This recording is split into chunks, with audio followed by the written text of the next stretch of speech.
There's that.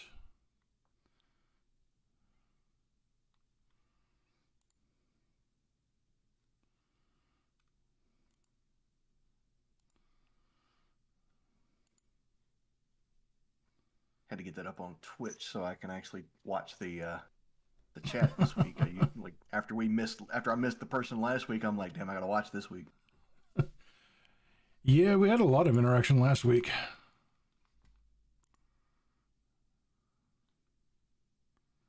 All right, that's up there.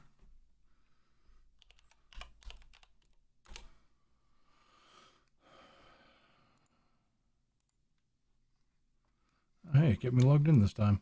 Good deal.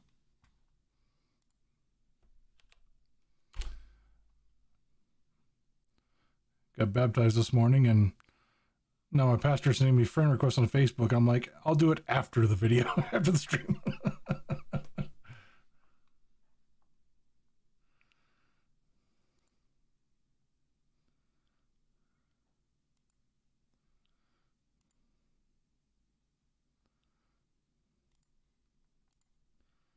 Yeah, you don't want that that message, man. I just fixed that. What are you doing?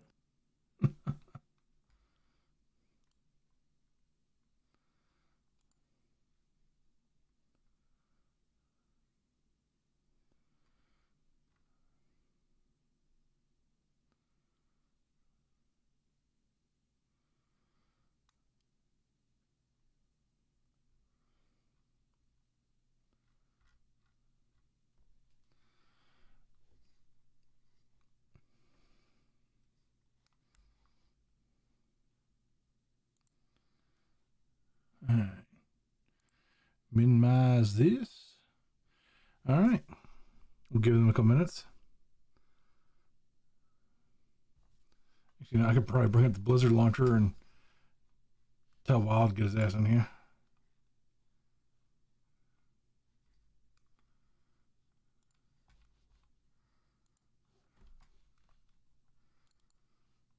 Prime's giving away a free KOTOR. Who is? Prime. Ooh. Giving away KOTOR for free.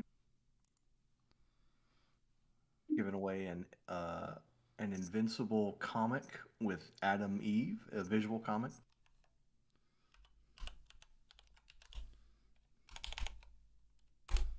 What's up, fellas? What's going on? Same old, same old.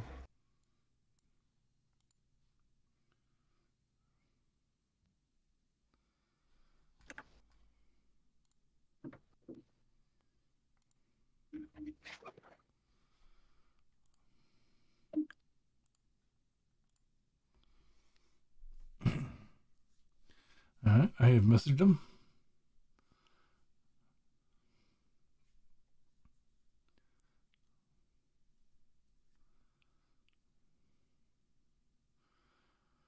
Let's see, I'll give him like 2 minutes, and then we'll just say screw it and go live. Oh, this did remind me. They get. Do you remember the armored Bloodwing mount that they sold on the store for Warcraft years ago? Sounds familiar. The big armored bat thing. Oh yeah. If you got a Prime subscription and you got Warcraft, they're giving it away for free right now. That's some BS. Yeah, they took it off the store years ago, and they're just like, "Oh well, here's something free," and I'm just sitting there going, Was that one a store one, or is that a pre-order one? "It was a store mount. Was it a store mount? A long time ago." All right. Yeah, they just put Invincible in Diablo 4.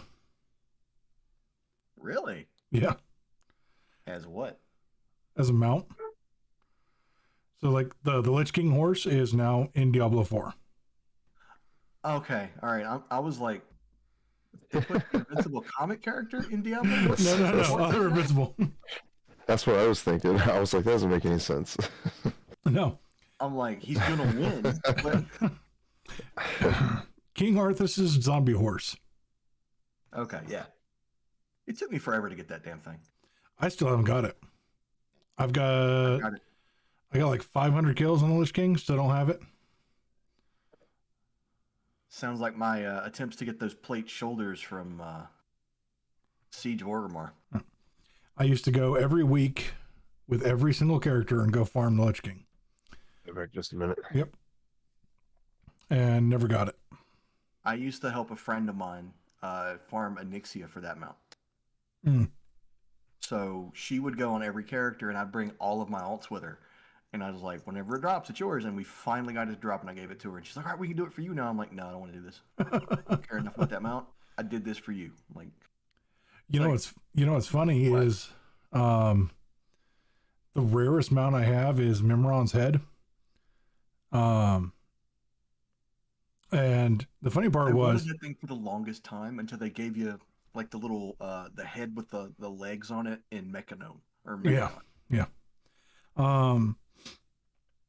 Well, the funny part about that is I thought it dropped off Mimron. And it drops off the final boss. Sense. Yeah. So like every week I was going and killing Mimron, and I was talking to Rathgon one day. I'm just like, dude, this thing's never gonna freaking drop. And he goes, well, what boss you going after? Well, I'm going after Mimron. I'm trying to get Mimron's head.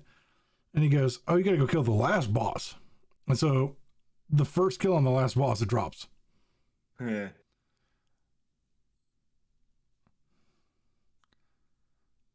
Oh. There's just not a lot of stuff, and the Prime Gaming claims this month, I guess. There he is. My bad. No worries. Yeah, you're bad.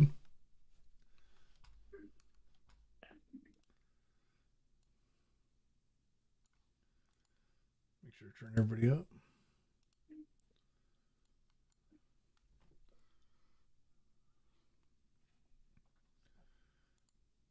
All right. I'm not going to say it's going to be a short show, but we could probably rip through this pretty quick. All right, everybody good? Yep. Yes, All sir. set. All right. Bob, you about ready there, bud? Yep, almost done. Just getting the camera set up.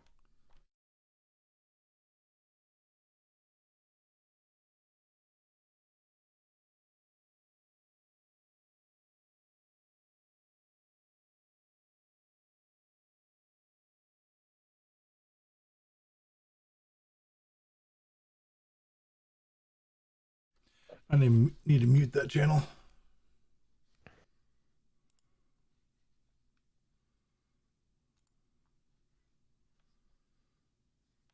That's going to drive me nuts. I kept picking it up on the show last week.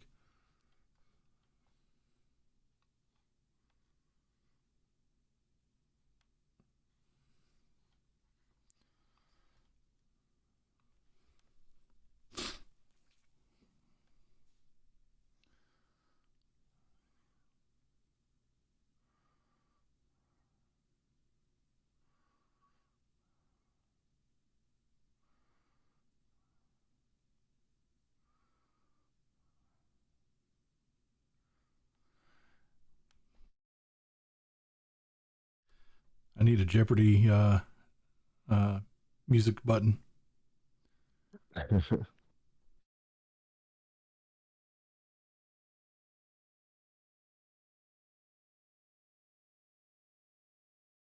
Oh yeah, I spoke to my kid, and he says just send him your stuff or whatever. I'll get him your Discord details. All right. So he'll go through your stuff. He's like, I don't care. I'll do it. All right. He's like, I don't And know how much. I told him, I was like, here you know, we you want him to get paid. He goes, hello, everybody. Welcome to Griffcast, episode 95. Griffcast is a mature nerd podcast for immature people. The show where we talk about any and all things nerd, from video games, comic books, movies, computer technology, and or science. I am your host and King Neckbeard Griffmore, and we are back. We are down TCP this week, so it'll be a little quieter. He's out doing some Good Samaritan stuff, so I can't brag on him too hard. But damn, how's everybody going? How's everybody doing this week? All right. Definitely not ready for Thanksgiving. no. Definitely not. I know it's snuck up quick. Yeah, it's Too snuck much up time. Cleaning real up the house quick. after the move. Yep.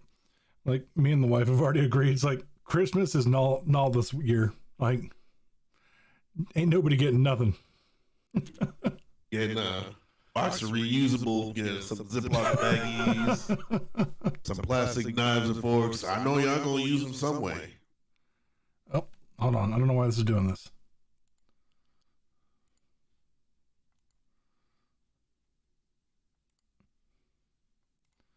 All right. Doing what? It was doing that thing where it's putting you guys in two channels. So there, anytime you guys talk, it's going to be an echo, but there we go. I fixed it. I hope. Oh, it'll melt down to with the save trying to get us to fix our technical issues before we get that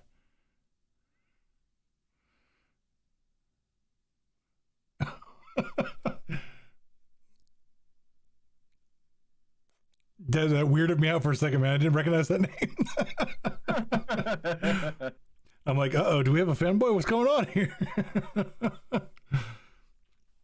Oh, anywho, so, all right. Why the F are we getting a Last of Us 2 remaster? Why is this happening? I didn't even know that actually. Yep, they just announced it like this last week.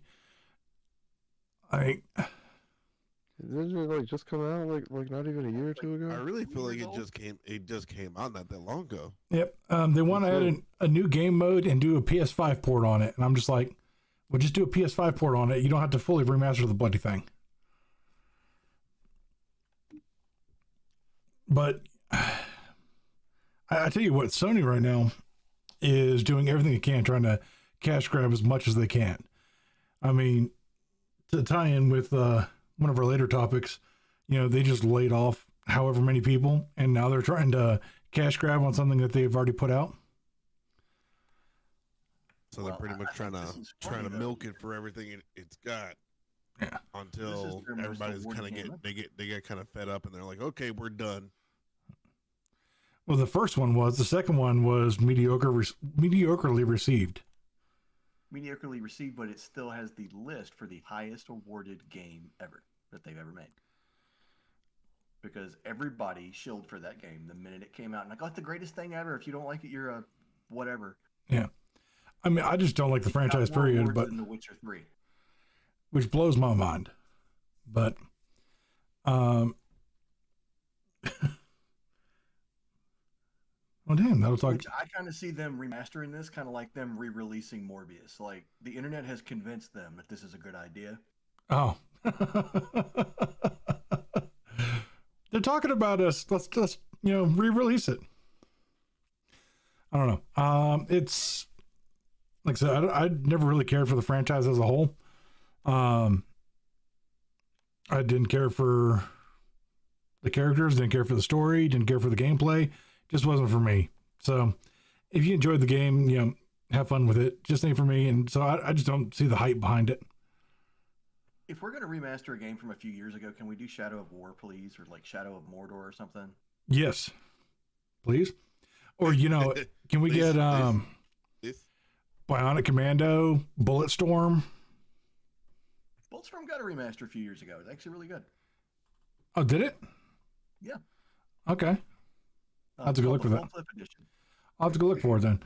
Because I think the last time Bionic Commando. Yeah. Bionic Commando technically was a remake. I mean, yeah, it was. With the 3D one or the 2D.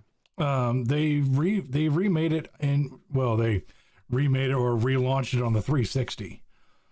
Yeah. So that was what, 15 years ago? It was a good minute. It was actually a pretty decent game, though. I remember playing that when they released it, and it had like a little multiplayer that came with it, and it was actually pretty good for what it was. You know, like I don't know, the way you could use your mechanical arm and just get around the environment was pretty cool and unique. It wasn't like anything else. Yeah, it was unique. It was the gameplay was super fluid, and for being a straight linear game, like it played great. Yeah, it was pretty linear, but I think that's part of why I played pretty good, because it was real focused, you know. Yeah. There wasn't too much to distract you off to the side or anything like that. But like, even if we're talking about first party Sony games, why not remaster a Twisted Metal? You got the TV show coming out. Yeah. Aren't they doing that? I thought, or something to that extent. They were. Are they? Because I haven't heard anything about it. I swore I thought I heard them doing a Twisted Metal remake. I know they're doing the show, but I haven't heard anything about the games. I thought they were going to do a not a remaster, but like a basically try to like revamp the franchise with a new game, just start it all over. But I could be wrong about that. I could be confusing that with the show. I mean, that couldn't be too out there to do, just because the game itself never really had much of a story.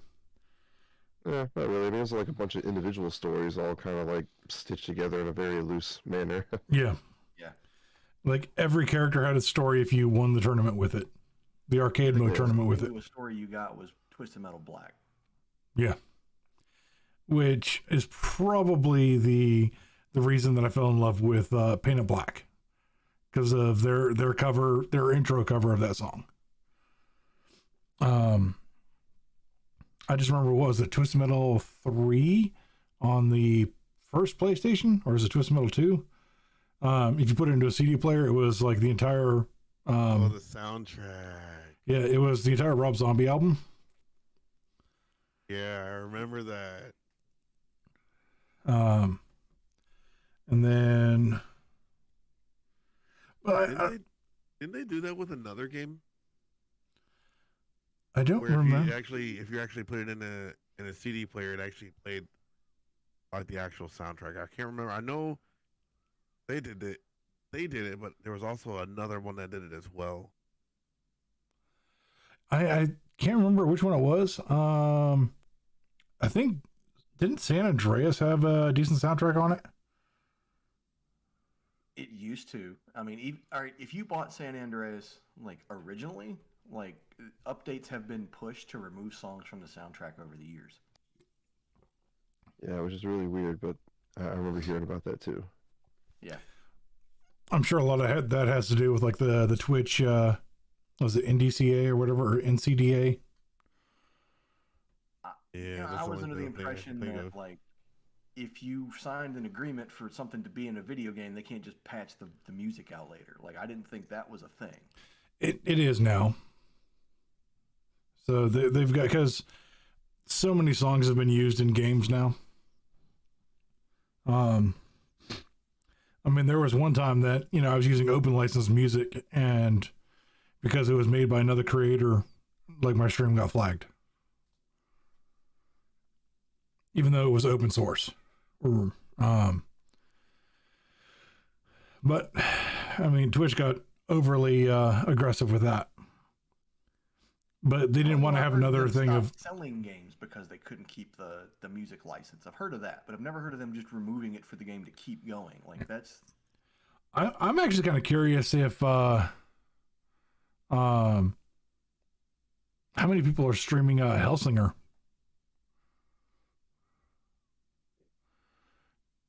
So that was the Doom clone. That was the better and quicker you played, the heavier and faster the music got. But it was all songs by like System of a Down, like Cannibal Corpse, stuff like that.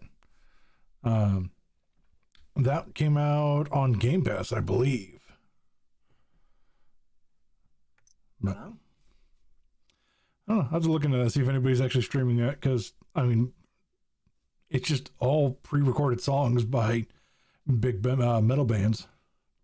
But then again, can the Twitch software pick up metal songs? I mean, it wouldn't surprise me. Sometimes. It's like, I don't know. I need help on that one and figure that out. All right, so this one is actually interesting. So here we're coming. I don't know if this is live yet or if it's coming soon, but underage players on Fortnite will soon be able to hit a button, and you know how like on, was it the PlayStation Share, if you hit it, it records like the last like 30 seconds and then uploads it. Yeah. It's going to do something like that, but with audio. So if you're in a chat with somebody, you can hit this button and you can use that chat log in your reporting, like if for harassment. I can see this going two ways. It's going to be abused, obviously. Oh yeah, for sure. Yeah. And they specifically said it was for underage, people who are underage. So it's like you're giving your consent to be recorded the entire time you're online. This is going to work for and against a lot of people. Yeah. You know? So, like, this is, like harassment, yeah, it needs to be dealt with, but there's a fine line of this is okay and this isn't. Because, like, I don't know how I feel about, giving 100% consent to fully record everything I'm doing without my knowledge. Yeah, I can tell you how bad this is going to go just because of my limited understanding of Spanish. Because if you have a Spanish-speaking household in the background and somebody hears a certain word in the back and they don't understand what it means, they're going to report you, and it's going to be a very, very non-offensive thing. It's just going to be, you don't know Spanish. Yeah. Yeah. Or Nigerian. There's a lot of videos going around about, and they're hilarious too, but these people going, if I want to say this in Nigerian, it sounds like this in English, and it is like an extremely offensive sentence in English. Yeah. Man, they just trying the most. Cross-cultural slang. I mean, look at how Australians talk to each other. Yep. You get screamed at in the United States for saying that, but there it's a comma. Yeah. Like if you're talking with somebody about, in Great Britain, and they want to go out for a cigarette. Yep. You can't say that here. So, I mean, we've got all kinds of that. People assume that the one word means the one word everywhere. It doesn't. Yeah. I don't know. There's a lot of gray area in that for me. It's going to get abused. They do say that your recordings will only exist for 5 minutes. That's their caveat, is that once you hit record, it will only record the last however long, and it'll only save it for 5 minutes. So wait a minute, that means that they're going to have somebody sitting there to go through all of those recordings before the 5-minute expiration. I think it only saves it on your side for 5 minutes. That would make more sense in this. I don't imagine a real person's going through all that either. I mean, maybe some of them, but I mean, with AI now, I mean, it's probably true. Yeah, checking everything with some sort of auto feature. Yeah, because I mean, there is a lot of voice to text technology. Yeah, it's not perfect, but I've seen people get ripped apart because of it. Yeah.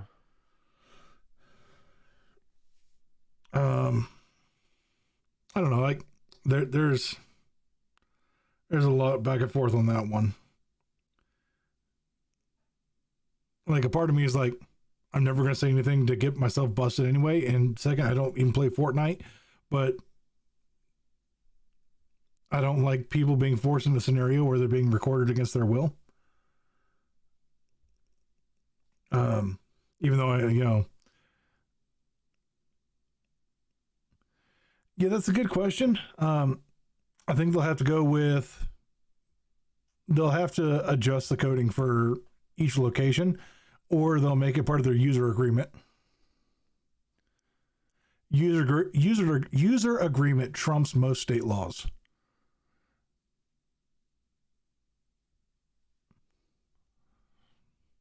Unfortunately.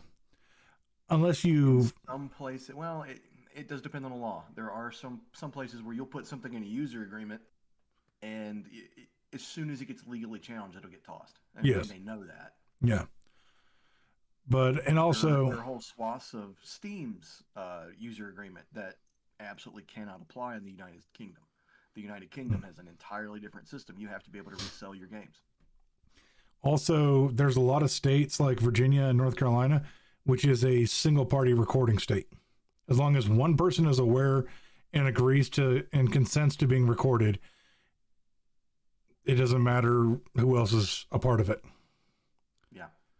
And I think there's a lot of states like that. And they do that so, you know, people can get away with, like, you know, undercover cops can get away with, like, recording conversations with potential targets and stuff like that. It makes sense. And, you know, it works really well in the employee proving, you know, disparity and things like that. Is Illinois both party? I think it might be. That's interesting. But I mean, yeah. I think you get away with it in public, but you in any private setting where there is any expectation of privacy, I think it's two-party. Yeah, because like once again, I think Virginia. I use that example because I live here. You can just whip out your phone and just start recording. Doesn't matter, because you know, if you are in a public setting, it doesn't matter. You are free to record whatever you want to record there. Yeah, because in a public here you can do it because it's a public area. You can't ban someone from recording in public unless it's something specifically sensitive for some reason. So otherwise they let you go. Yeah. But in a private area, you gotta disclose. All right. So has anybody else noticed that? And I'm sure you have because we talk about it all the time. Game Award shows are getting stupid. I didn't realize that they weren't stupid. It just seems more and more that they are getting pay to play. Well, it's just like any of the movie award shows. I mean, that you have to campaign to get your movie on there. If you don't campaign, your movie's never getting there. Yeah. And if you don't meet certain criteria, you're not going to get nominated anyway. Yeah. So if your movie comes out like the Mads Mikkelsen movie, where they got crap for the fact that they're all Scandinavian in a Scandinavian movie, he wouldn't be. It could be the best movie ever made, but it would never be, awarded anything. Yeah. Or some of the classics like Gran Torino or anything like that. But yeah, when it comes to like like we talked about in our Discord channel, the Hogwarts soundtrack should have been nominated for best soundtrack, but because of the public backlash of the game as a whole, it wasn't even brought up. So maybe I missed that part. Why did they backlash against it so bad? Because J.K. Rowling's public opinions on certain things. Oh yeah, that's right. I forgot about that. I'll give her this though. At least she, stands with what she says, and she doesn't change her mind or bow to the populace or the vocal minorities, I should say. Not anymore. Oh, has she caved? Well, no. I mean, she used to be a meme. She finished all the books and then she'd say things, and everybody got really excited until the boulder rolled far enough, and she's like, "This far and no further," and they're like, "No, we're gonna keep going." Oh yeah. Yeah. I just always thought it was they're trying to rip apart somebody who, does everything they can to support, different things. And I'm trying to get around saying things without getting ourselves in trouble. Yeah. Well, he gotta remember, tap dancing around eggshells. Yeah, she turned on them. That's why they're so mad at her. Yeah. Like, she was one of them, and then she was like, "This is as far as I'm going. You guys got to stop." And they're like, "No." Yeah. No, push the envelope. Yeah. But like I said, the soundtrack should have been nominated because I think they got the same composer from the movies. And then I don't know. It just like TCP put up in Discord about how like no it's been how long since the last Xbox exclusive that's been nominated? But then again, when was the last Xbox exclusive that was worth nominating? Yeah, it's kind of been a minute. Yeah, been a very long minute. That was weird. I remember the last game that they put out that had like the big hype behind it, and I think it was like Fable 3. Yeah, it's been a minute. Or like Gears 5. Gears 3 was like the last one I remember people being like, I've got to play this one. Yeah. Yeah, that's the last one I remember everyone being really excited for. And then after that, it's just kind of like, Gears is still out there, but no one really talks about it much anymore. They put a really good wrap on the story. Nobody wants to screw it up. Yeah. Yeah, pretty much. I mean, once you make a trilogy, it's like it's kind of done at that point. Especially one that ends that way. That was just so well done. It's like, stop, stop. Just let it be. It's a perfect game. I think what was hilarious was during one of the panels for, I don't remember if it was for 4 or for 5, but somebody was trying to figure out they were doing a panel and somebody was like, what's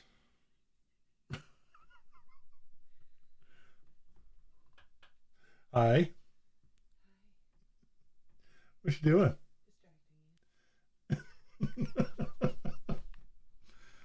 That's not fair. Anywho, where was I? Oh yeah. So wife was distracting me, and did a great job of it. And I completely derailed. Oh yeah. So they was on the panel for one of the Gears, and someone was trying to figure out the sexuality of one of the main characters, and one of the developers was like, "It doesn't fucking matter. It's whatever they want to be. It's whatever you believe it is. I don't give a f." And it's like, nobody cares about it. Nobody really cares about any of that. Like, if that is your driving force into buying something, I think you got bigger problems. I think your big problem in that game is if your driving force is someone's, preference, you haven't spent enough time playing with Coltrane. Tell me I'm wrong, because it doesn't matter what you think of that game. Everybody likes Coltrane. Everybody does. But I don't know. And then we got, I don't know, just overall the whole Game Awards thing. It's been stupid for years, and this year was no exception. We haven't actually got the full Game Awards yet, but we've seen all the nominations. So we had the joysticks were earlier, and the only reason to watch any award shows anymore is just the announcement of certain games. Yeah. That's it. It's like watching the Super Bowl for the commercials. You know what? Man, why you gotta be so right? I mean, look about it. Every time that we do reviews on the shows, it's skip forward through everybody talking. We don't care about the awards. Where are the trailers? Yeah, every single time. Let me see a little gameplay. Yeah. I don't care about what you say. So what if it uses, this type of engine? I want to see the gameplay. Oh, speaking of, it's because there's so much money in video games compared to like all the other things like music and cinema. Like everybody wants to invest in it, so they got to appease the investors. That's why they do all that talking. When is was it Senua's Sacrifice? When does that come out? Was it Hellblade? Yeah. That is actually an Xbox exclusive. It used to be PlayStation, but yeah, it is Xbox now. And I don't know when that game's coming out because I don't think they've talked about it recently. For whatever reason, it's just kind of went dark. That's what I'm gonna have to look into, because that first game was amazing. It was great. It was pretty good. So I think with a bigger budget now, I think maybe they're going a little silent because they want to get it right, because they were very passionate about that first game. Yeah, because even when they launched the first game, they're like, don't play this for the gameplay, play it for the ambiance, play it for the mental mind games that it puts you through. Play it with headphones. I'm kind of hoping that they do that again with the second one. And I can see that taking a bit longer than a standard game just because they want to get all of that right. Yeah. Um, And I think now that, Microsoft has kind of got this push of, do better, do more quality, to kind of get themselves into that independent game space, or that space where they can be on the Game Awards. Yeah. I think it's a pretty good thing, because I think they're going to give them the opportunity to actually work and not be like, we got to put this in and you got to put that in. You got to wait like 4 or 5 years before they'll start doing that to everybody. Yeah. And then, we have mad layoffs everywhere. So I've seen Ubisoft, I've seen Sony, I've seen a couple other companies, just hundreds of people being laid off across the entire industry. And a part of me is like, is this like the writer's strike, where it's like, this could actually be a good thing?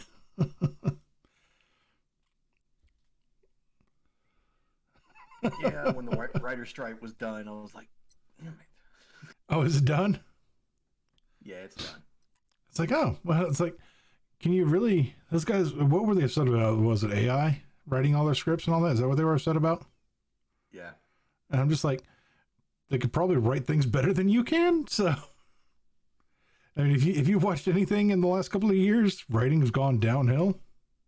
I know that the writers finished up a couple weeks ago, and the Actors Guild just finished. And so that means everybody's going back to work. But the Writers Guild did not get nearly what they wanted, and basically just gave us a free break, which I'm very grateful for them for doing. Yeah. I'm kind of hoping that we get something similar out of the gaming layoffs, because I hate seeing people being laid off.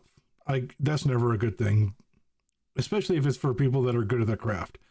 But, like we brought up last week, the last Blizzard ones brought us back Betson. Yeah. Like that's an absolute good. I mean, look at the stuff he's doing since he got back. He's cleaning the game up. He's making it better. Yeah. They've just in the last week, they've released that they're going to let you start doing dungeons solo, so DPS can actually do them when they need to do them. And they're going to let you bring NPCs, and since they've got the warband basically brought up, so you can run a dungeon with all your other alts as your party. Damn. So you can run a regular dungeon with your 5 characters, and you'd be like, I've geared these guys, and I can do this. I can bring my 5 characters and do this. Oh, that's kind of cool.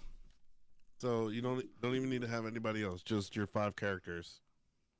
Just your 5. You don't even need your 5 characters. They're right the beginning. They're going to assign you characters to your party. So like if you're a DPS, they're going to give you 2 more DPS, a healer, and a tank. And they're gonna come up with some kind of a random generation for what characters they're gonna give you. So you got to blend or whatever. But okay, so you can do your dungeons AI now. So for those of us who don't know what he's talking about, it's called the Holy Trinity when it comes to massive multiplayer online games. In a lot of games, you have a tank, a healer, and DPS.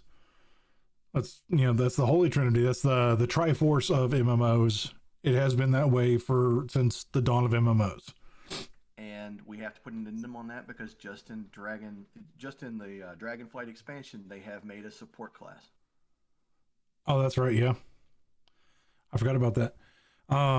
It's considered a DPS because that's the only way they can plan it, because they're still in the Trinity, because there's one spec that does it, but they are a very, very good buffer. They're considered one of the best things to bring because it makes everybody else a lot better. Oh, so they've basically put in a bard. Yeah, basically. It does a little bit of damage. It'll do a little bit of stuff off the top, but it'll make your damage go flying up. Okay. And DPS is damage per second. Those are the damage dealers. And DPS is how you calculate your total damage.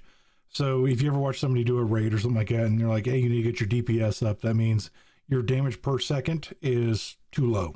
Or, holy crap, your damage per second is out of this freaking world.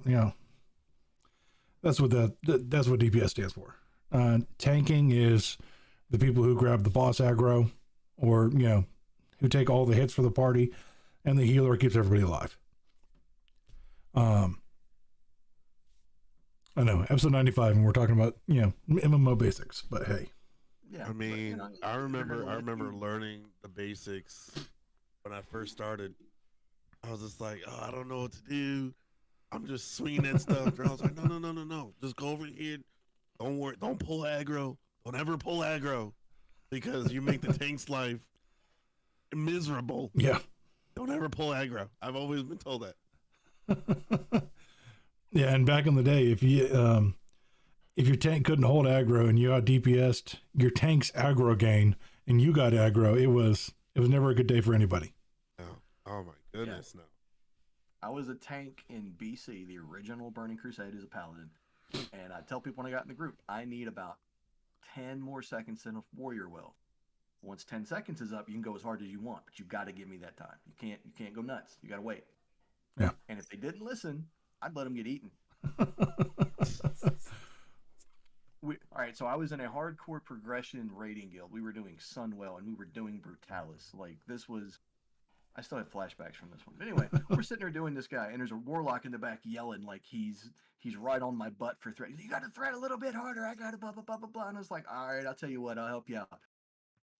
Paladins have a bubble. They can make themselves immune, and as soon as you become immune, everything around you goes, I'm going to find something else because I can't do anything to you. What's the next thing that he didn't like was that fucking warlock. He just turned around and just went, kaboom. And then I took the bubble off, went back to tank, and I'm like, all right, get up. You're good now. Yep. And this is in the middle of a hardcore progression, like don't screw up, don't mess around kind of guild, and they all started laughing. And I was like, we needed this because we have been dying for like 6 hours on this guy. Oh man, I do miss those days of trying to push raids and all that. It's been a while since I've done anything like that. All right, so this next one, it's a little bit of hearsay. And I don't know how much the rest of you guys follow this aspect, but so the general consensus right now is the James Webb's telescope is disproving the current state of the Big Bang Theory.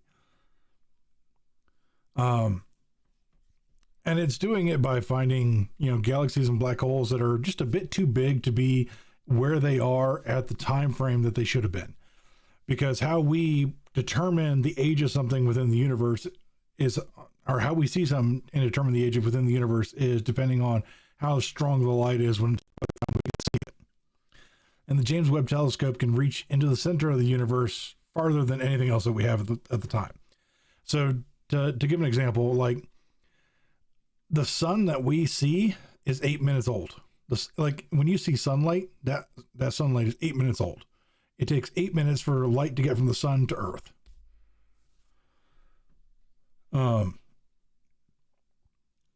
So yeah, and that's at the speed of light. So we can calculate the brightness of certain things at where they are in the universe and calculate distance, how long ago that light was supposed to be and all that other stuff. And they're finding things that are much too big and much too bright for that period and that alleged period in time. Now, the problem with the Big Bang Theory as a whole is that it's a theory. It's not a proven theory. It's just the best theory that we've had. And like religious beliefs aside, it's it's the best that we've had on a scientific discovery. And the stuff that we've been seeing comes out of the James Webb telescope has been pushing the boundary on what we believe to be the origin of the Big Bang. Another thing that we don't know about is, so the Big Bang in and of itself is what happens when something explodes. Is you have this massive exhalation and then there's a pullback. And we haven't seen that yet. So what we can perceive in the known universe is expanding. It's just also we haven't seen anything pull back yet, or there's no signs of a vacuum yet. So that could be, how the universe ends as we know it. Like things that I got to figure out, and I'm can't really find an answer on is,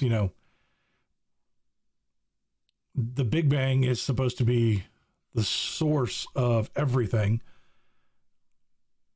But the question I have is, if it's the source of everything, where does matter come from? Like, if there was nothing and then something exploded, where did everything else come from? Like, I don't know. One could argue that maybe physical matter is just already here somehow. It's just breaking apart and we're just a part of it. I honestly, I think the best theory to answer that question would be what's on the other side of a black hole is, you have everything being sucked into a black hole. It has to expel out somewhere, and that's the result of it. Because then you have propulsion, you have, the explosive nature of it. So, I don't know. But once again, matter, where does it come from? Rocks, gases, all that. If it were coming out of a black hole, though, wouldn't it all be coming specifically from one direction? That's where the Big Bang Theory starts, is that there is a known center of the known universe. I was under the impression the Big Bang was like more of like a just like a whole 360 kind of thing. Like it's just all over. Yeah. I didn't think it was like necessarily like one direction. It wasn't. It's so you have a source and it blew out. And we have. But if it were a black hole, it would just be like one direction, right? Yeah. Okay. So. Yeah. Funny thing is, the same question comes out about who created each, chicken or egg. I think we proved that it was the chicken that came first. But, once again, we can only see so much. Sure. It's all we know is that we know nothing, because every time that we set a date for the known origins of civilization, we find something that pushes it back another 10,000 years.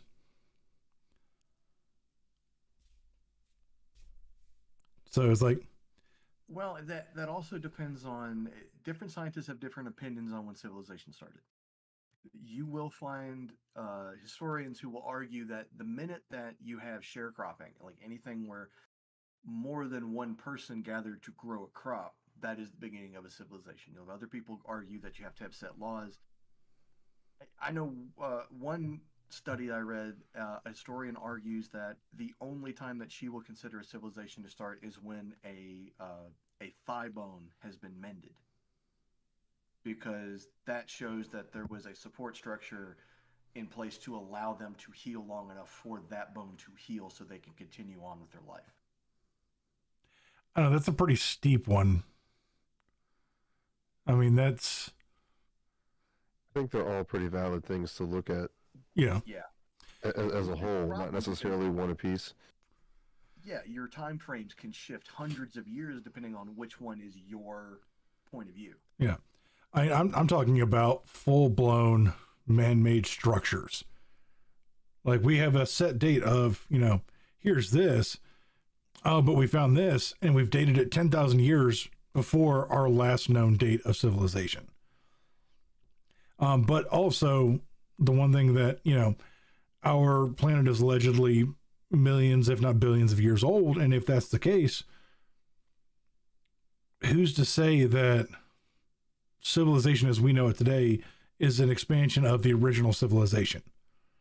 There's a lot of things that we still don't know. It's like, who built the original pyramids? Who, because pyramids are built unanimously around the world.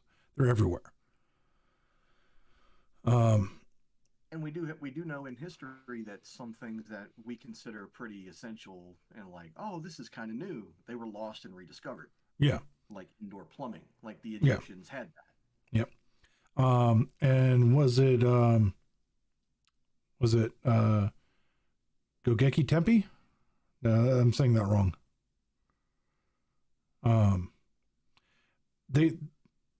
I'll have to go look at it. It's something Tepe. It's Go something Tepe. I'll have to go look it up. Anyway, but yeah, there are signs that there have been a civilization, a global catastrophic event, the rebirth of civilization, a global catastrophic event, the rebirth of civilization, and then a global catastrophic event. And on average, what they were finding is that like every 12,000 years, there has been a global catastrophic event. The biblical flood has actually been proven. It is documented in every known civilization right now. At one point in time, the seawaters themselves rose 20 feet. And that was the flood.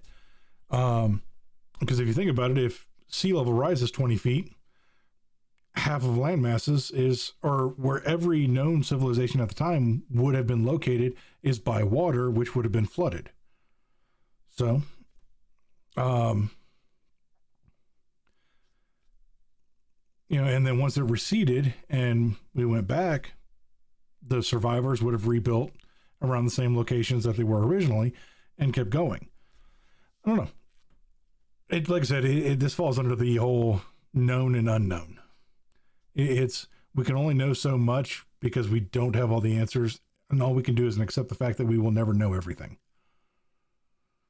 Oh yeah, we never will. But that's neither here nor there. Hopefully, this brought about some thought-provoking stuff for you guys, and we hope you enjoyed the show and enjoyed sitting here talking with us, chatting with us, and we will catch you next week.